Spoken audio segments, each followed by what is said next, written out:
অনেকে গিলা কলিজা এবং গলার সাইডগুলা খেতে চায় না। তো আজকের এই রেসিপি দেওয়ার পরে কেউ এগুলো ফেলে দিবে না ইনশাল্লাহ। আমার এই রেসিপিটা দেখে শিখে নেন এই যে ফেলে দেওয়া জিনিসগুলো দিয়ে কি অসম্ভব মজার একটা তরকারি রান্না করা যায়। এই যে দেখেন, স্ক্রিনে দেখতে পাচ্ছেন যে এটা ভাজি, যে ভাজিটা এটা অসম্ভব মজার। আজকের এই রেসিপিটা আপনারা না দেখলে এবং না করলে আসলে অনেক কিছু মিস করবেন। তো প্রথমে ঘিলা কলিজা এবং ইয়েগুলোকে ভালো করে বেছে ধুয়ে নিয়েছি এবং ছোট ছোট পিস করে নিয়েছি। তারপরে এখানে 10-12টার মতো আলু কুচি কুচি করে মানে কিউব করে নিয়েছি।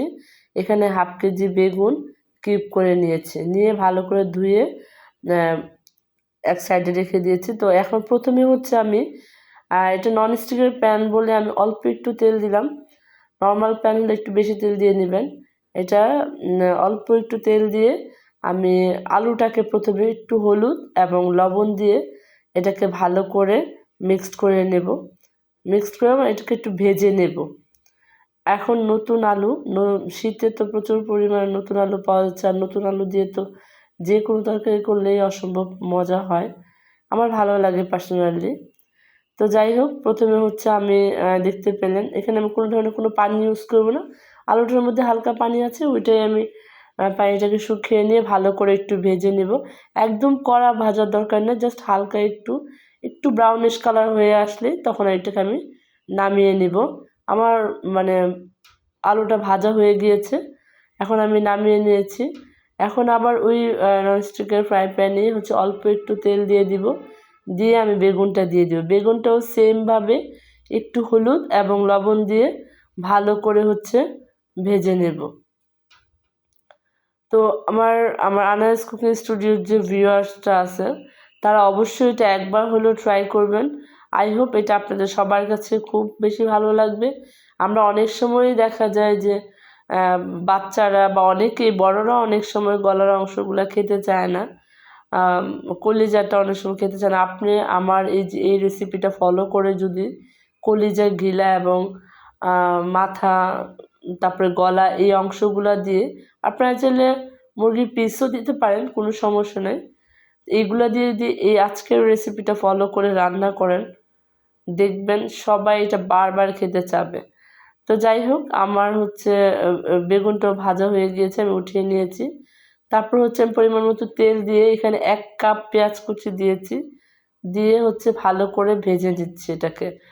জাস্ট হালকা একটু ব্রাউন কালার চলে আসলে এটার মধ্যে আমি গরম মশলা অ্যাড করে দিব। এখানে আমি 4-5টার মতো দারচিনি মাঝারি সাইজের কিউব করে দিয়েছি, 4-5টা এলাচ আর 3-4টা তেজপাতা দিয়েছি, দিয়ে এটাকে ভালো করে ভেজে নিচ্ছি। আর এই পর্যায়ে দিলে কি হয়, পেঁয়াজের সাথে যে মশলার একটা যে ফ্লেভার, খুব সুন্দর একটা অ্যারোমা বের হয়। দ্যাটস ওয়াই এটার সাথে আমি এটাকে দিয়ে দিয়েছি। দিয়ে একটু ভালো করে ভেজে নিয়ে আমি এখানে 1 কাপ পানি দিয়েছি, কারণ এর চেয়ে আমি বেশি ভাজবো না। 1 কাপ পানি দিয়ে এখানে 1.5 টেবিল চামচ আদা পেস্ট দিয়েছি এবং 1 টেবিল চামচ রসুনের পেস্ট দিয়েছি। এটাকে দিয়ে ভালো করে হচ্ছে মিক্সড করে নিব। আর মশলা হচ্ছে সবচেয়ে ভালো হয় এক একটা মশলা দিয়ে বা সাথে সাথে নাড়া দিলে, তাহলে একটার স্মেল আরেকটার সাথে লাগে না। তো যাই হোক, আপনারা এটা অবশ্যই করে নেবেন। অনেক সময় আমার এটা হয়ে ওঠে না।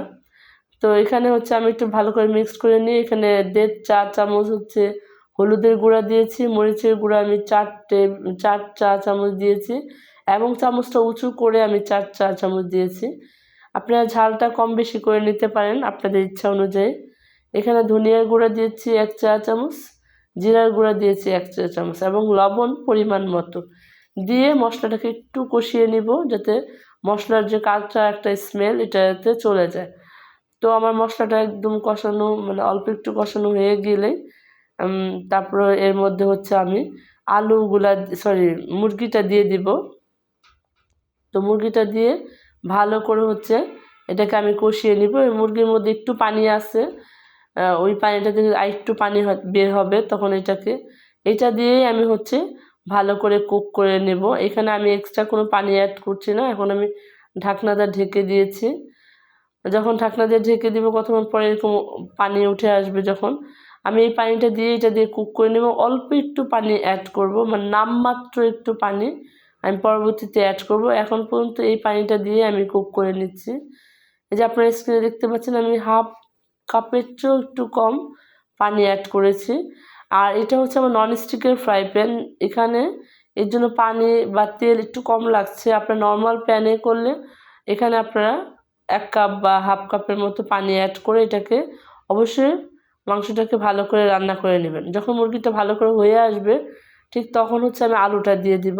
আলুটা দিয়ে যে ইয়েতে বাটিতে রেখেছিলাম ওই বাটিটা ধুয়ে একটুখানি পানি দিয়ে দিয়েছি, কারণ আলুটা অলরেডি ভাজার সময় আমার অল্প একটু হয়ে গিয়েছিল। এখন খুব একটা বেশি কুক করতে হবে না। যখন মুরগিটা হয়ে আসছে তখন আলুটা দিয়ে দিয়েছি। আলুটা যখন এরকম ভাজা হয়ে আসছে, মানে একদম পানিটা শুকিয়ে গিয়েছে, এখন হচ্ছে আমি বেগুনটা দিয়ে দেবো। বেগুনটা দিয়ে বেশি এটাকে কুক করবো না, তাহলে একদম বেগুনটা গলে যাবে।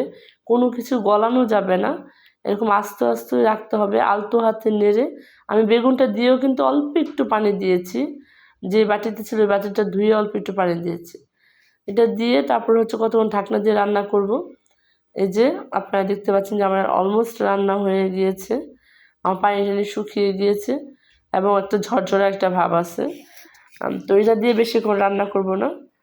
তো এই তো দেখতে পাচ্ছেন আমার তৈরি হয়ে গেল অসম্ভব মজার একটা ভাজি। সবাই ভালো থাকবেন, সুস্থ থাকবেন, আনায়াস কুকিং স্টুডিওর সাথেই থাকবেন। আসসালামু আলাইকুম।